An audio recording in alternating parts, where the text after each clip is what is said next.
Salary increment का क्या करूँ? बेटा इतना क्या सोच रहा है? अपने म्यूचुअल फंड्स के एसआईपी का टॉप अप करा ले. This is the right time. क्या समझ में नहीं आया. बेटा इतना क्या सोच रहा है? अपने म्यूचुअल फंड्स का एसआईपी टॉप अप करा ले. This is the right time. आप समझा.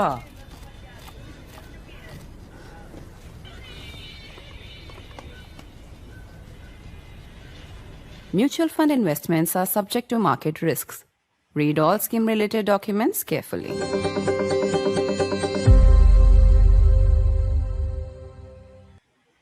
On the same day that Home Minister Amit Shah faced off with leader of opposition Rahul Gandhi in perhaps one of the most combative confrontations seen on the floor of the Lok Sabha, Rahul Gandhi also met with the Prime Minister for a meeting that lasted nearly 90 minutes. It was a meeting that was related to various appointments, including those of information commissioners. Details have begun to trickle out, but in the meantime, the opposition is hitting back at the Home Minister Rahul Gandhi, claiming today that the Home Minister's hands were shaking because he was under pressure from the attack by the opposition. Amit Shah poo-pooing that allegation, the BJP targeting Rahul Gandhi for yet another trip abroad, this time to Germany. On the program today, we'll be looking at the state of political play. I'm Barkha, you're with the Mojo Story. It was one of the fiercest face-offs seen in recent days on the floor of the House. Amit Shah and Rahul Gandhi going head-to-head on the issue of vote chori. At one point, the Home Minister appeared to lose his cool and himself turned to the chair and said that any word used by him that was inappropriate should be expunged. The opposition staged a walkout. The Home Minister said Rahul Gandhi could not dictate the terms of the Home Minister's interventions. Today, Rahul Gandhi took a swipe at the Home Minister, claiming that the Home Minister displayed the fact that he was under pressure and that his hands were quote-unquote shaking. The BJP has poo-pooed that statement and has instead targeted Rahul Gandhi for traveling abroad yet again, this time to Germany. In the meantime, Mr. Gandhi met for a meeting with the Prime Minister. It's a meeting that lasted for 90 minutes. Details of that meeting have only just begun to trickle out. In this Parliament session, how do we assess the state of play on the government versus the opposition battle? Let me introduce our two guests today as we look at that fiery face-off, as well as Rahul Gandhi's meeting with Modi and where political perceptions might stand today. Veteran columnist and author Tavleen Singh is with us. Welcome to the program, Tavleen. And also joining us is senior journalist and author Saba Naqvi. Good to see you, Saba. Let me just start by playing out a little bit of a snippet for anybody who may have missed it of Amit Shah on the floor of the House. Amit Shah later used a word that I can't repeat on this program because it has since been expunged, and then turned to the chair and said, ye word expunge kar dijiye. The opposition walked out. It was a very stormy battle. And today Rahul Gandhi claimed that the Home Minister was under pressure. The backdrop of this entire confrontation, vote chori, which many people believe has yielded the Congress no electoral benefit in the recently concluded election in Bihar. This is Amit Shah on the floor of the House. मैं 30 साल से विधानसभा और संसद में जनप्रतिनिधि के रूप में चुनकर आता हूं। मुझे लंबा अनुभव है संसदीय प्रणाली का। विपक्ष के नेता महोदय कहते हैं कि पहले मेरी बात का आप जवाब दीजिए, मैं सुनना चाहता हूं। आपकी मुंसफी से संसद नहीं चलेगी। मेरे यहाँ बोलने का क्रम मैं तय करूंगा। इस तरह से नहीं चलेगी संसद। मान्यवर, उनको धैर्य रखना चाहिए। उनको धैर्य रखना चाहिए मेरा जवाब सुनने का। इनकी एक एक बात का जवाब मैं दूंगा। That moment led, of course, to a walkout by the opposition. Rahul Gandhi reacted today. I'll play out that statement in a moment from now, claiming that the Home Minister showed that he was under pressure. In the meantime, Rahul Gandhi will be leaving for Germany. The BJP has targeted him for that foreign visit as well. I'll start with you, Tavleen. You have always said that Rahul Gandhi is the BJP's biggest asset. The Rahul Gandhi claiming today that it was his interventions that made the Home Minister lose his cool, and the Home Minister was showing quote-unquote signs of pressure. His hands were shaking, said Mr. Gandhi. What do you say? Well, for a start, I listened to the whole speech because I keep hoping that he will say something that reveals that he has actually become a proper political leader that can take on Narendra Modi. And unfortunately, I did not see in in his intervention. For a start, I couldn't understand what he was trying to say, because he started off with khadi, and then there was Kanjivaram saris, then there was vice chancellors, then it was the RSS, and it went round and round in circles, and then he actually threatened to arrest or to punish the election commissioner. And he went on. And for a start, what was this? Why was he making a speech in English? Who is his audience? So to me, frankly, this proved, and I actually met a Modi Bhakt shortly after the speech, and he said Modi is going to be the candidate, the prime ministerial candidate in 2029. And I said he could lose. People get tired of somebody that. He said no, we'll win because of Rahul Gandhi. And I didn't. And you agree with that? I think that Rahul Gandhi is, I've said it before and I'll say it again, is Modi's greatest asset. I really believe that if there was an opposition leader who could be taken seriously, who could make a speech that was, comprehensible and consistent, that there was a thread to the speech. His sister did better. His sister is actually a much better speaker. I don't understand how his mind works, and I don't think anyone does either. I mean, anyone who doesn't vote for him.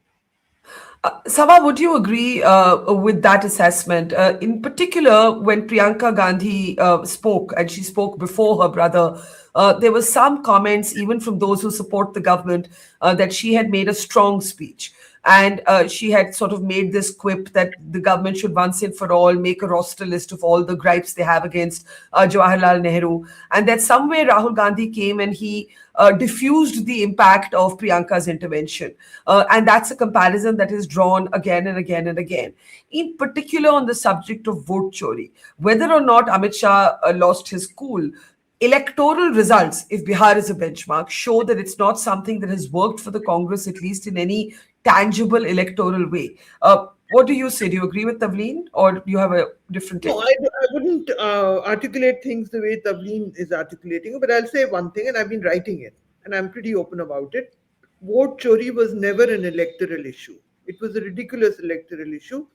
And it also, not only did the Congress perform poorly, its whole insistence and stubbornness devoured its other allies who should have known better also.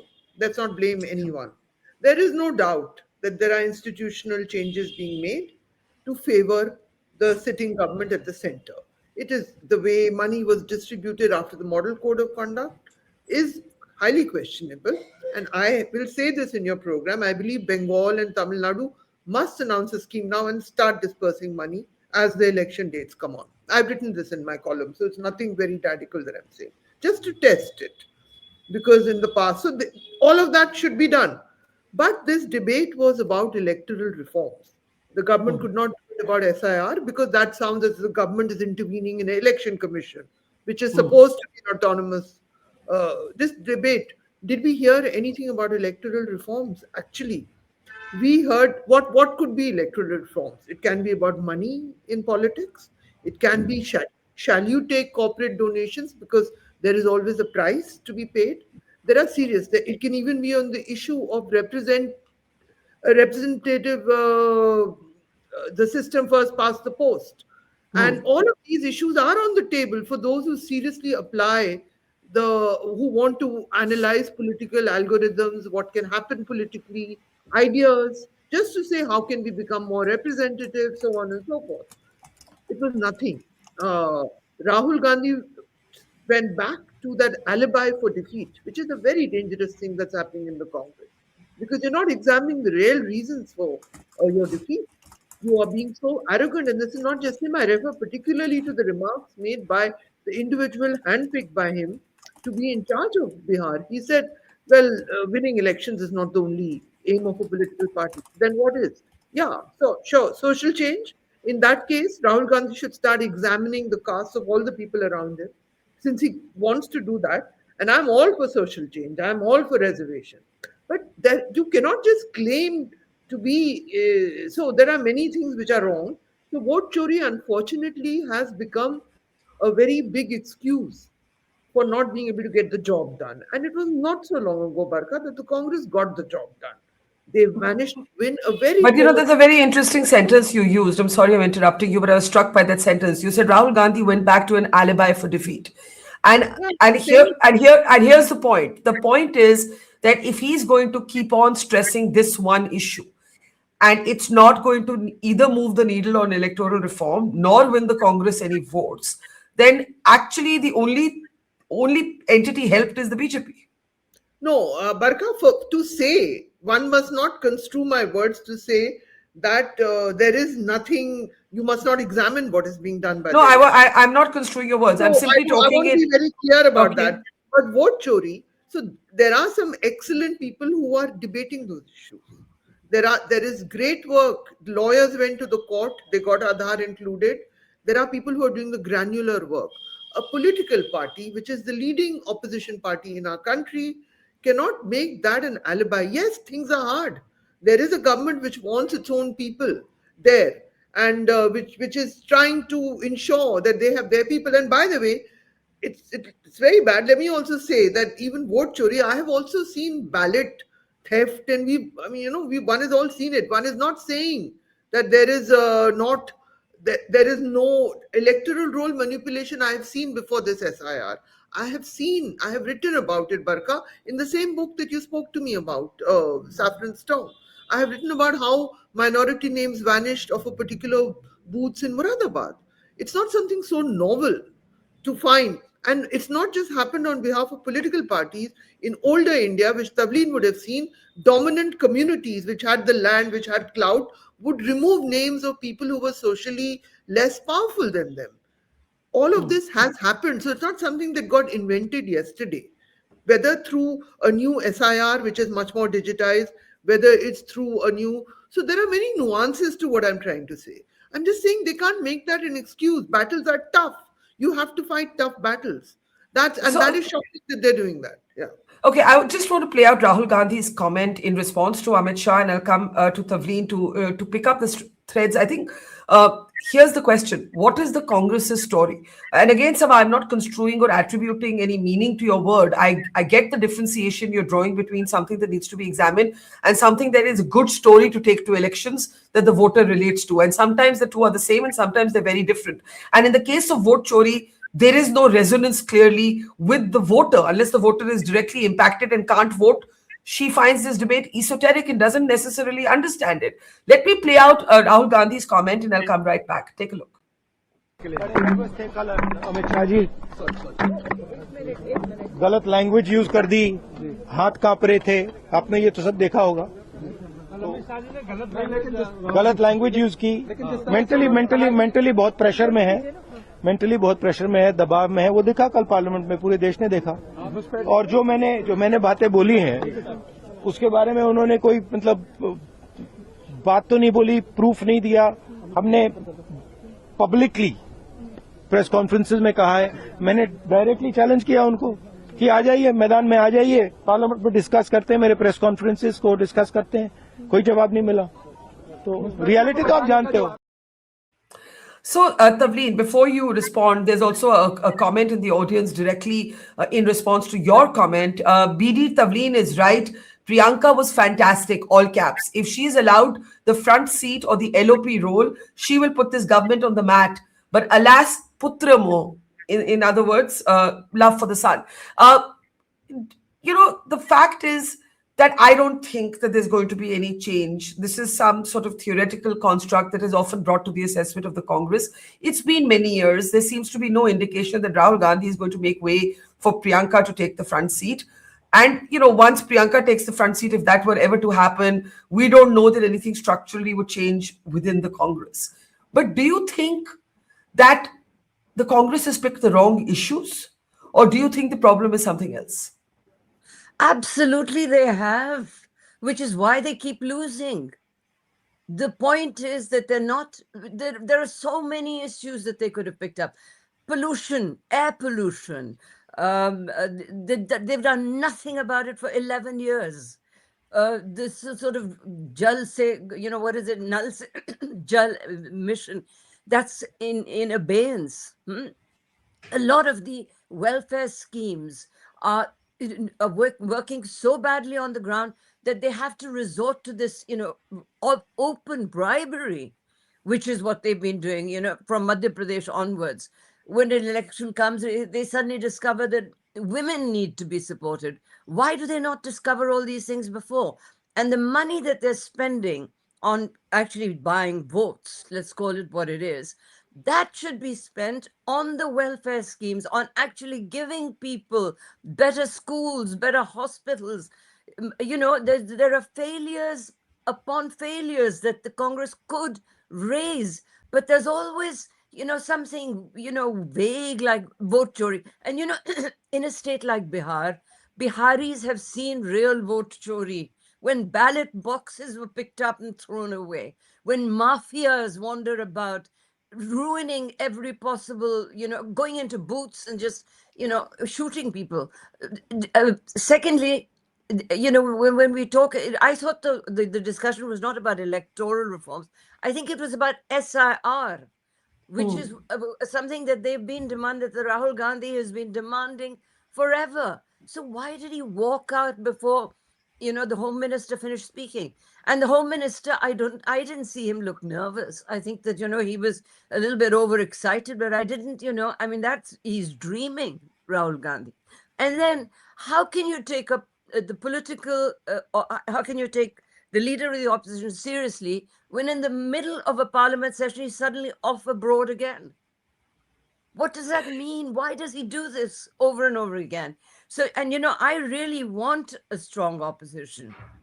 I've been arguing for it because it weakens democracy to not have a strong opposition. And the only opposition we can have is the Congress party.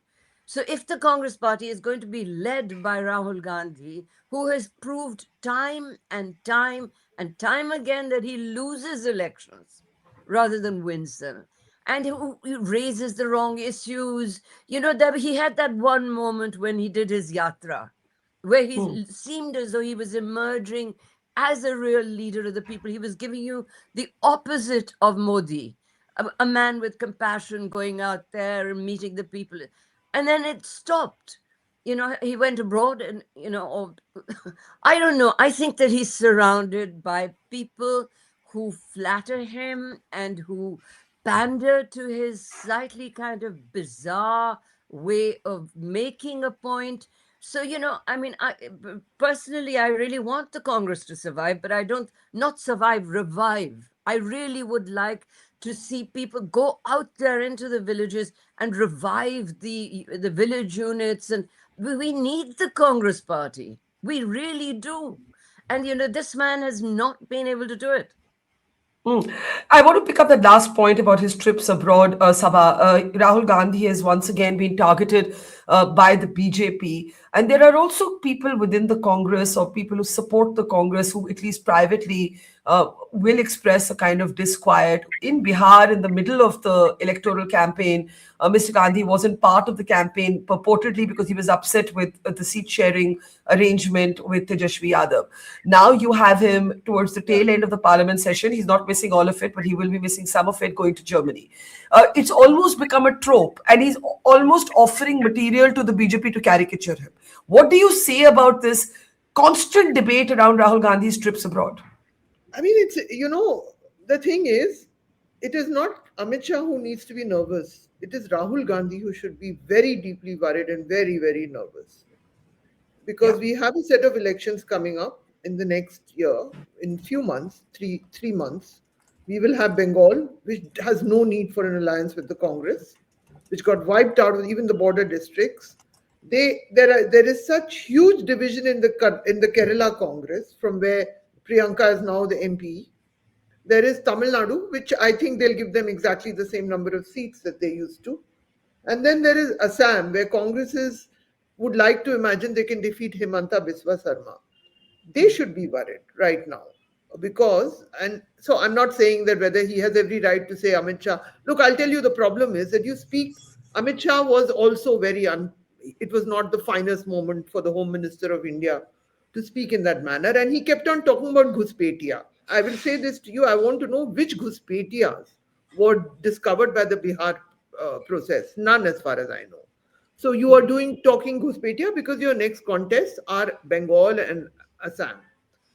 Rahul Gandhi went on about vote chori, and it was not about SIR because the government felt that you cannot discuss what the election commission is doing because of autonomy. So it was made about elections, and but it became, and Rahul Gandhi went on about vote chori, which a campaign which just flopped, and you've got better people than him who are giving you the details. It is Mr. Yadav he went to the court and he produced people who had died in the list, which is why the court allowed all the lawyers and all, they went there. They showed people who were dead, which is why the Supreme Court included Aadhaar. We have to understand there are many other people also working on the granular details who are making a noise with actual details, not generalities. So I think Rahul Gandhi should be nervous, and also to demand that a conversation in Parliament should be on his press conferences is a little arrogant. So it's not as if right, and it's not that the government covers itself in glory, because they also, such a mighty BJP winning all the elections, they also appear. So when they don't invite the leader of the opposition to dinners with the visiting Russian president, they're not diminishing him. They're diminishing themselves and showing themselves with this small-mindedness. They're diminishing the country because this is a state visit. So they're diminishing the country because there is a space for an opposition. And you play such ridiculous games like getting one unhappy Congress MP, such as Shashi Tharoor. I was just going to ask you about. Can I ask you both about that? Since you mentioned the banquet for Putin, and you said that Rahul Gandhi was. Yeah, so you say it is petty to not call Rahul Gandhi and call Shashi Tharoor. And the Russians must have laughed at us. They must have shared a few jokes. Yeah. Yeah. So let's talk a little bit about Shashi Tharoor, because it's also one of the sort of festering wounds now for the Congress party. The criticism by the Congress of Shashi Tharoor, I'll start with you, Saba, since you raised it first. The criticism of Tharoor by the Congress is now very public. You now have their official leadership coming out, objecting to the fact that he attended the banquet, earlier being quite scathing about his comments on LK Advani. You know, I mean, it's now an open collapse, right? Yeah, but Barkha, they don't want to sack him. They just want him to carry on. They're giving him a very long rope. They'll wait to see, will he hang himself or will he be able to survive it? They're not going to sack him because they have other fish to fry. No, Congress is not going to sack Shashi Tharoor. So Shashi Tharoor has to figure out his path. That much I have reliable. And you don't think that the Tharoor issue is a problem for the Congress? No, I think there is another issue which has come alive in Kerala, is that there is one of their big leaders who has been accused of mass rapes. You know, that's one of the big issues. Actually, at the ground level, people tell me that is playing out a lot. So Tharoor has his little, he's more played out in certain sections of me. This is what I'm told. And the left would be hoping that there is a small upsurge of the BJP, so that some of the Nayars and all go towards there, and then they can have a third term. These are the very early days kind of predictions, because there is lack of clarity. The Congress is, there is a problem with this one individual, and there is Shashi Tharoor. They're not going to sack Shashi Tharoor. I've asked them. I've asked people who know this. Shashi Tharoor can continue in the Congress. Whatever. So, but here's my question to you, Tavleen. This dissonance between Tharoor and the Congress, it has to represent something wider. Saba can say that Tharoor gets more play in the media than it's an actual electoral issue on the ground in Kerala. And perhaps there's truth to the fact that Tharoor doesn't have a lot of great options, because if he's not willing to join the BJP and the Congress isn't going to sack him, then it's a zero-sum game for Tharoor. But it also has to represent something that is problematic within the Congress. Why is somebody like Shashi Tharoor feeling underutilized? Why has he fallen out so dramatically with the Congress leadership? Well, I think you know why. It started with the election for the president, where he actually went to Sonia Gandhi and asked her if he should contest. And she said, yes, you must, etc. And then every unit of the Congress was told not to vote for him. And then suddenly they produce, what's his name, Kharge, and, make it clear that they don't want Tharoor to win. Now, Tharoor would have made a much better Congress president. He's an intelligent man. He's a man who is articulate, which is something we can't say for some of the people we've been talking about. But, he's clear-headed. He has a political sense. He has, he did very well on selling Operation Sindoor for Modi. And I don't think that he will want to leave the Congress. People like him should stay there. And we want many more like him to rise up, but they're not allowed to because Rahul Gandhi is surrounded by a coterie, by a darbar. And, and he doesn't allow any, at least that's what I get the feeling. So somebody like Shashi Tharoor is a direct threat to him because he is what Rahul Gandhi should be as leader of the opposition. He is able to carry a thought through without going into Kanjivaram saris. I mean, what did that have to do with electoral reform? You tell me. Okay, Khadi, electoral. I mean, what did the speaker had to say to him? Do you know the subject we're talking about? And he so as far as I'm concerned, Rahul, really, it's time for him to go abroad and stay abroad for a while and stay in the backdrop and let other people build the party. We need the Congress to survive. But Saba, that's, I think, not about to happen. How do you explain the sort of intransigence of Rahul Gandhi's chosen issues? I was just thinking, listening to both of you, in every campaign, Rahul Gandhi has chosen one issue that he has then embraced with sort of almost doubling and tripling down on it, and those issues have not yielded electoral results. So it was Rafale, there was a Rafale focus, there was a Chaukidar Chor Hai focus, there is now a vote chori sort of focus. All of these issues have been stubbornly doubled and tripled down on by Rahul Gandhi, even as many other people are saying this is not resonating with the voter. What makes Mr. Gandhi not nervous? I think that's the intriguing question. At this point, if I were in Rahul Gandhi's position, I'd be extremely anxious. Well, I mean, I think there's a very simple reality. We have to accept this, that Mr. Gandhi, no matter what happens, his position is secure. Which, by the way, if Amit Shah lost so many elections, his position would not be secure. Then, I mean, that's a fact. Huh? Yeah. So, having put that aside, I'm still not saying, look, the Congress had its moment in this in the BJP dominant era. It had its moment in the year 2023. It managed to win Karnataka very convincingly. It also very narrowly got back Himachal Pradesh. It then went on to win Telangana. Himachal, all our places in Karnataka, they had a cadre, they had a sangathan over there. In Himachal, they also have deep roots. They are not able to reconcile themselves to realities. In particularly UP, Bihar, they go a bit crazy. I think they remember their glorious past, Allahabad and whatever. They've been wiped out from these areas, and they have to depend on people, on parties who represent the Mandal force to be with them, and they actually internally they might be looking down on them for all this talk of social change. So it's like you can't get over your own what you were and what you are in these places.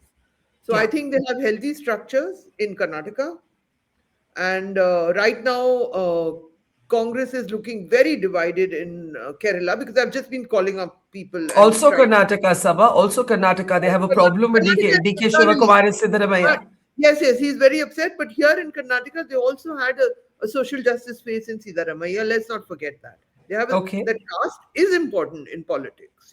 Yeah. It does count, but not in the way, not as something that I just declare. I come out of my house and I say, oh, I love everybody and I'm going to be very...